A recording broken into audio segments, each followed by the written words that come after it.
Hello, everyone, and welcome to a special edition of Slash Film Daily. My name is Ben Pearson. I'm the senior writer at slashfilm.com, and today I wanted to present my interview with director Barry Jenkins. Jenkins directed the 2016 Best Picture winner Moonlight, and now he is back with another knockout drama. It's called If Beale Street Could Talk, and it's an adaptation of author James Baldwin's celebrated novel. The movie tells the story of Tish, played by Kiki Lane, and Fonnie, played by Stephen James, a young black couple who are deeply in love and trying to make it in New York City in the 1970s. But when Fonnie is falsely accused of rape, Tish is left to fight to clear his name. I will link to our full review of the movie in the show notes, so I encourage you to read that. But last month, I sat down with Jenkins to talk about his life post-Moonlight, how spontaneity and collaboration resulted in some of Beale Street's most memorable moments, the challenge of adapting such a beloved novel, and much more. Without further ado, here is our interview with Barry Jenkins. Well, congratulations on this movie. It's lovely and heartbreaking, and I've really enjoyed it. Also, congratulations on Moonlight. I haven't spoken to you since that movie won Best Picture. I'm curious about directors after they win Best Picture. Have you noticed a significant shift in opportunities being available to you since then? Yeah, I mean, definitely a shift in opportunities being available. You know, what I like to say is, you know, if I send an email now, I actually know that there will be a reply. Or if I leave a voicemail, somebody will return. Which, you know, in this industry, in this town, your career is often geared around at first trying to get people to say yes. And now I think my career is geared around trying to be very diligent and wise about how often to say no. And so that's been the biggest change. Yeah. This movie is like sensual in a way that I feel like most American movies are not. Is that vibes, that feeling, something that is like inherently baked into you as a storyteller? Where does that come from for you? So I gotta say a couple things. I can't say it's baked into me as a storyteller. You know, both these films have been adaptations, you know, of other people's work, James Baldwin and Terrell Alvin McCraney. So I think the credit, you know, must originate with them for creating these pieces that, one, speak to something very vital about American life, but without sacrificing the sensuality, you know, of everyday experience. I don't know. I can't say that, you know, unlike most American films, that you said that, not me. But I think it is something that we all sort of encounter in our everyday life. Just because there's many different depictions of sensuality. And so I see no reason to take that out of the work. Sure. Or to be afraid to revel in it, you know, in the work, which I think at times in both these films we do. And what kind of visual influences did you have going into this? You know, the biggest one with this, and, you know, James was in Memphis yesterday giving a masterclass on cinematography and talking about this film in particular at Indie Memphis, and he was saying, and I agree, that the energy of James Baldwin, the way he writes, especially in this film, in this book, the detail with which he writes, was the primary inspiration, the primary source of inspiration. And then, you know, we were trying to, the film is not a documentary, but we wanted to find references that really had a fidelity to the experience of Harlem, you know, in the 60s and the early 70s. And we found that mostly in still photography and work by Roy Decarava and Gordon Parks. And so it was a blend of the lushness of Mr. Baldwin's literal syntax, you know, the way he constructs these sentences, and then this beautiful photography of the period is why the film is presented 2:1 as opposed to the more common aspect ratios of 1:8:5 or 2:3:5. Okay.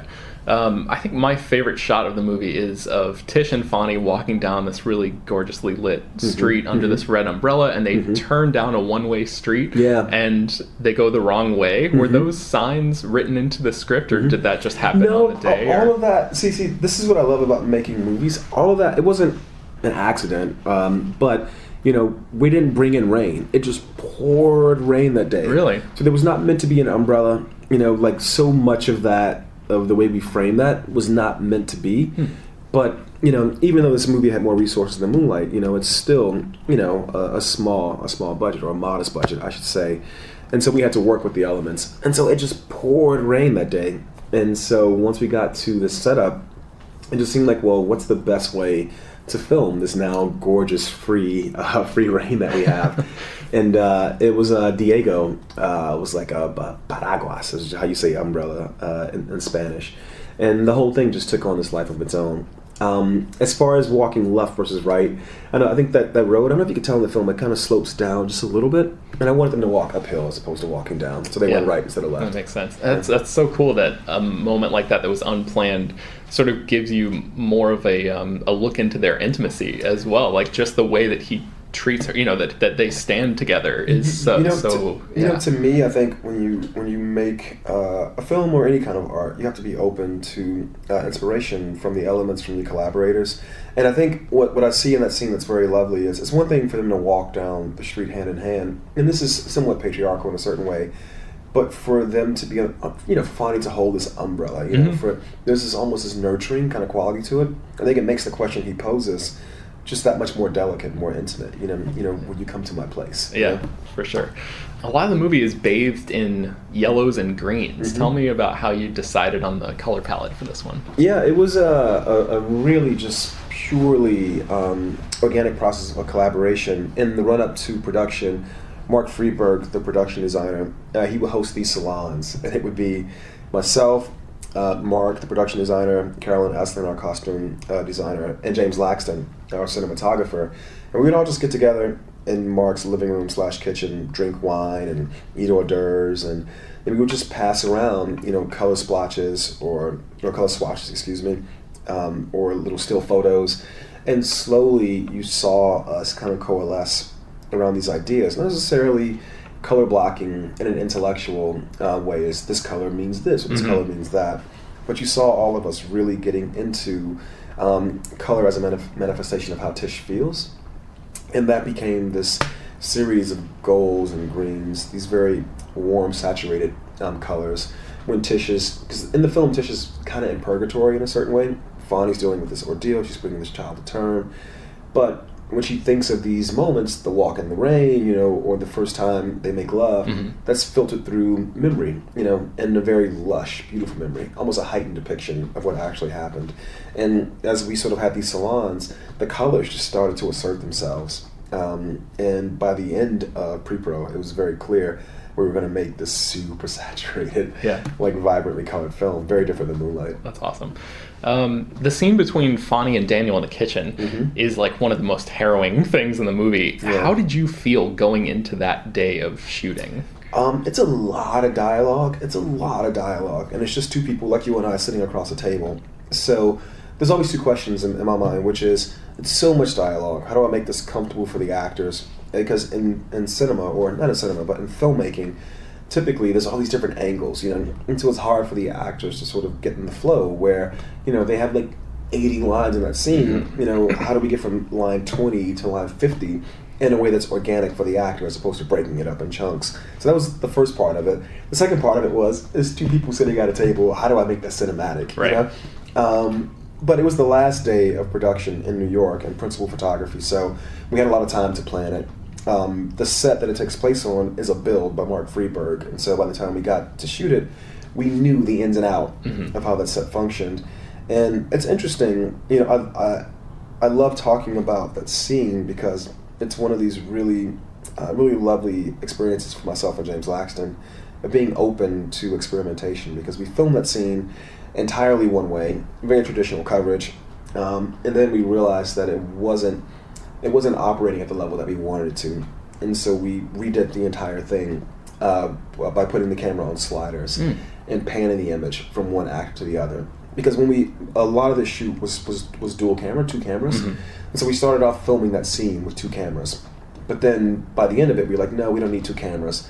Instead of separating them, a camera on him, let's pan from one to the other and share the energy from Fonny to Daniel. And that's when the whole thing came together. So it was, not as terrifying as the scene with the two families in the living room, because the idea of Barry Jenkins having 8 actors in a room talking is just like insane. Yeah. This is not anything I ever thought I would want to do.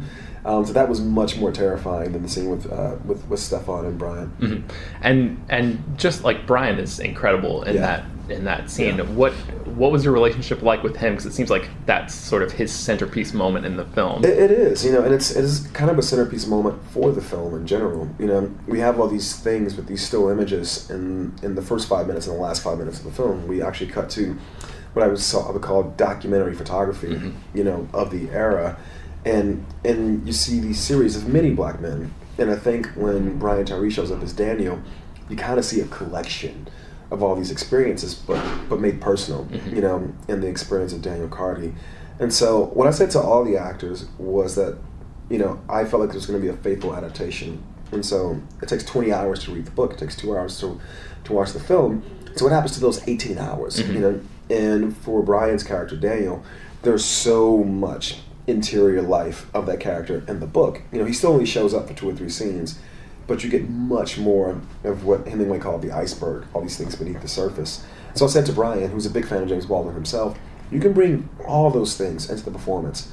You know, you're not going to speak these things, Mm-hmm. but you can bring the feeling of all of that into the scene. And he got it, you know, because he loved the source material as much as I did. So you mentioned Baldwin a couple times, and can you just talk about like the challenge of adaptation for this project? How did you approach that? I mean, the film is non-linear, the book is non-linear, and then with Baldwin, so much of the power in his writing. The story is interesting, of course, you know, the narrative, I'll say the plot is interesting, of course, but so much of the power of his writing is how he goes into the interior lives of the characters, so you understand how the story is making these characters feel, right? You know, and what those feelings are saying about life in America, about American society. So the challenge was, how do we make a film, you know, which is not interior text, you know, which is all surface in a certain way. You know, you're watching these people, you're outside them, you're not inside their heads, you know, but how do you still translate this interior voice? And that was by far the biggest challenge for me.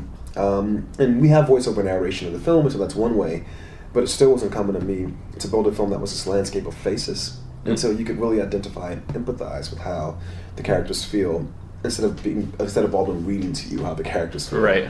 Which is the luxury of writing a novel. And obviously, like, his legacy looms large over this movie, but Yeah. I'm wondering, when you finished the script, did you ever feel a sense of ownership over it? I did, but not in the sense that it was mine. You know, the ownership I felt was the responsibility to bring this into the world intact, and the responsibility to preserve, you know, and not alter the energy of Mr. Baldwin's work. That was mine, and that was the thing I possessed. But to take over the story entirely, I never felt that. You know, especially at the script stage. You know, I think once you get on set and you're working with the actors, then that's where, okay, now this is mine. You know. But in the writing, it was always about, this is so damn beautiful, you know? Yeah. Why would I ever want to take this over? You know, it's almost like being in a relationship. You know, I think in the best relationships, you know, the two individuals remain individuals, you know, but they support each other's individuality, you know, and they grow, you know, together because of it. You know, that's how I felt the process of adapting Baldwin was. And just going back to that, excuse me, that Fonny and Daniel scene really quickly, I've noticed several scenes in your work that sort of begin with a seemingly like a normal situation and then slowly shift into something like more unnerving. Is that creeping unease that occasionally encroaches into your work? Is that like a conscious theme that you like to include? You know, it's funny. I don't think I do it consciously, but I no doubt, I'm with you. I see that it happens. To me, that's how real life kind of happens, you know? You know, I think that when people get into arguments, one, they're very afraid to express their angst, and so you tiptoe in. I think with these two pieces in particular, because they revolve, you know, Beale Street less so, less focused, less directly, but this idea of black men, you know, and them accessing their vulnerability, their insecurities, you know, that's not something that happens very easily. And so I think in, you know, the scenes with Kevin and Chiron in Moonlight, and the two scenes that are exclusively between black men in this film, with Brian, Tyree, and Stefan, and then Michael Beach and Coleman, for me, it was very necessary to have fidelity to what I feel like is the lived experience, where you have to start off bullshitting. I'm just call it what it is. You have to start off bullshitting to get to the point where you can be real. Right. And, you know, I'm really proud of, especially the scene we just talked about with Stefan and Brian, because these are the same men who meet on the sidewalk, cracking jokes, big smiles, the same men. And then 10 minutes later, it's like, holy shit, is this person going to be able to get up and go to work the next morning? You know? To me, that's how life is actually lived. And it's funny, it's not something I ever set out to do intellectually. I don't think of it that way. But there's no doubt, once we get in post, it's clear that's the energy that was put into it. And yeah, I was thinking that, and even the scene in the Dear White People episode that you directed too, where like that party scene sort of takes a turn as well. Now look, here's the beauty of these things, and maybe, you know, someday, and I'm sure my publicist listening to this, she's going to cringe. Maybe someday I'll just stop writing because, you know, Dear White People is Justin Simeon, you know, and Moonlight is Terrell Ivan McCraney, and Beale Street is James Baldwin, and it's like, I'm just taking the energy that these men, who, by the way, all happen to be gay black men. I don't know what that is. Someone pointed that out to me. I'm just taking the energy and the things they're revealing, about these characters, and just, again, I'm trying not to fuck it up, and I think what I see is, as a visual storyteller, the best way to relay those things is through the prism of duration. And this scene in Beale Street is an extreme version of duration cinema, where it's a 12-minute scene between two people. But I do feel like through duration, you chart the empathy in a way that you can actually grab onto it and feel it. And you can see the beginning, middle, and end, which allows you to trace the root of it. Do you think your schedule will allow you to come back to direct another episode of Dear White People? I want to, man. Justin and I were talking about that. I feel so damn bad that I've not been able to get back, because that was actually, as short as it was, we did that. There was like this 10-day window I had during Moonlight award season, 10 days off, and they carved it out for me, our publicist and everyone. It was amazing. They carved it out, and I went and did the episode, and I was so damn glad I did, because I think filmmaking is this muscle that you have to continuously exercise. And when you're doing this thing, talking about work, whether the work is good or bad, so far it seems like people think the work is good, it can kind of get inside your head a bit. And it was nice to be on set and have this huge problem, which is like, I don't know these characters, I don't know this world, how do I make it mine? And through the voice of Justin Simeon, you are correct, we were able to somehow end up doing the same thing, where that party starts off, hey, just cracking jokes, and then by the end of it, it's like, wow. Yeah. Like, wow. So I forgot about that episode. Thank you for the reminder. Yeah, no problem. Well, you're talking about TV a little bit, and I know that you're working with Amazon on Underground Railroad. Do you think that your experience on Dear White People sort of, I don't know, like the scale and scope of TV is so much faster than film, obviously, and it did. Undoubtedly, it gave me more confidence to go into making Underground Railroad, not necessarily with Amazon, but just to making it. Period. Gave me much more confidence. Justin was really good about inviting me into the process.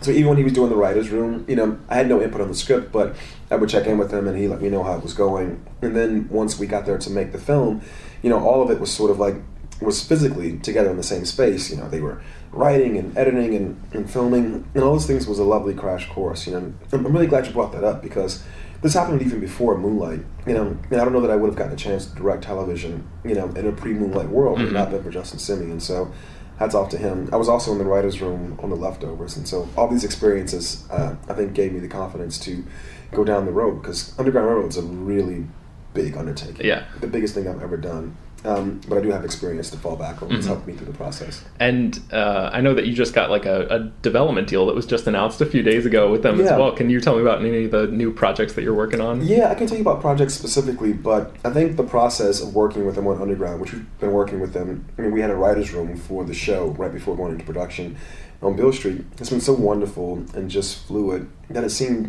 like, well, we're going to be here making this thing. Why don't we make more things together? And what I love about that deal is it's not a Barry Jenkins deal. That's a deal with Pastel. And so myself and Dana Romansky, Mark Suriak and Sarah Murphy, my partners in the company, we're not just here to make Barry Jenkins work. We're trying to bring all these voices that either have a Moonlight in them or have a True Detective in them, whatever it is, but don't have access to the tools that Amazon provides. And so we're hoping to usher new voices, into this realm alongside mine. Very cool. I think I probably have time for one more question, and I'm gonna end on a weird one here. So this is a question I'm gonna leave entirely up to your interpretation. Okay. If you had to choose the most Barry Jenkins moment from Beale Street, what would it be and why? No, I know that one. Ah, shit. I'm gonna give two. It would either be when Regina King as Sharon arrives in Puerto Rico, and she's looking at her reflection in the mirror and trying to decide who she's going to be.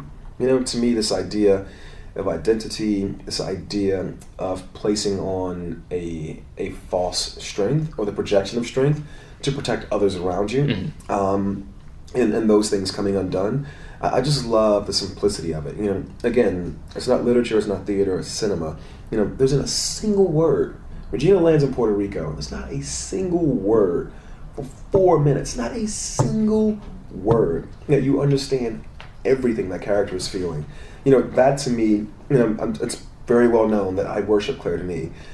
That to me is me as a student of Claire Denis, really utilizing cinema, which is not literature and not theater, and really taking the actor full body and presenting them in a way that gets at a metaphor that I couldn't get to with words. Mm-hmm. The other one is so fucking super melodramatic and lush and saturated, but not in the book.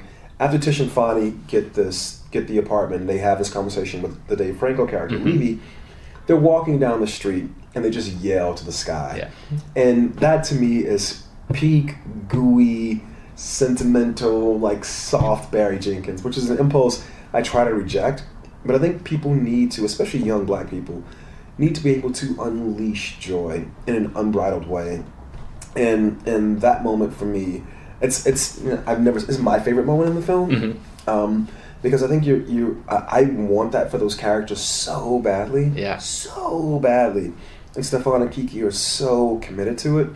It's just, when you grow up as a child and you understand what relationships are, families, you're watching the Brady Bunch, that moment, what they do in that scene is kind of like the embodiment of it. Sure. And, it's something that's not in the novel, and I feel like it had to be in the film. And it's not my best impulses, but fuck it. I just love it. And that's one of the most heartbreaking moments in the movie. It's like right in that scene, he says, "We've got all the time in the world," and exactly. Because of what you've seen already that's not true. He says, "Oh no, there's a few things. I'm thinking of you believe you're gonna make it," but he also says, "Are you ready for this?" Which is a mirror, because in the opening scene, she asks him, "Are you ready for this?" I've never been ready for anything in my life. Mm-hmm. He says, and then because the whole movie's framed through her consciousness, then it's flipped, where he asks her, "Are you ready for this?" She says, "I've never been more ready for anything in my whole life." But are they ready? How could anybody fucking be? Is Regina ready to go to Puerto Rico? No. Yeah. But she has to go, and these kids have to live their lives. Well, congratulations again, man. I appreciate it. Yeah. Thank you. Nice to meet you, man. What's your name again? Ben. I'm with slashfilm.com. Yeah, I tell them not to send me the reviews, so I don't know if you've reviewed the film or not. I have not, but I loved it. And I think we have a review from Toronto. But okay, cool. Yeah, it was great. Thanks, man. You, bro. Thank you. Man, thank you. There you have it. I hope you enjoyed our conversation with Barry Jenkins, and I encourage everyone to go see this movie if you can. If Beale Street Could Talk has already opened in Los Angeles and New York, and it arrives in theaters nationwide on December 25th, please go support this movie. It's tremendous. It's heartbreaking, it's quiet, it's intimate, and it's one of the best movies of 2018. Again, my name is Ben Pearson. I'm the senior writer at slashfilm.com. You can find me on Twitter and Instagram at Ben Pears, and of course my writing is at slashfilm.com. You can find more about If Beale Street Could Talk at slashfilm.com and linked inside the show notes of this episode. Slash Film Daily is normally published every weekday, bringing you the most exciting news from the world of movies and TV, as well as deeper dives into the great features you can find at the site.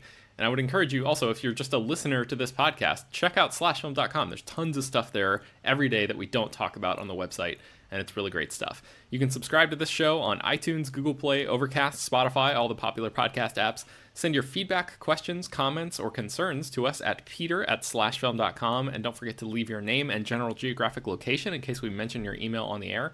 Don't forget also to rate and review the podcast on iTunes. That really, really does help us out a lot. If you want to give us a Christmas gift or a holiday gift of some kind, take 5 minutes out of your day, give us a nice review, tell your friends, spread the word any way you can about this show, and we will talk to you next time. Thanks for listening, everybody.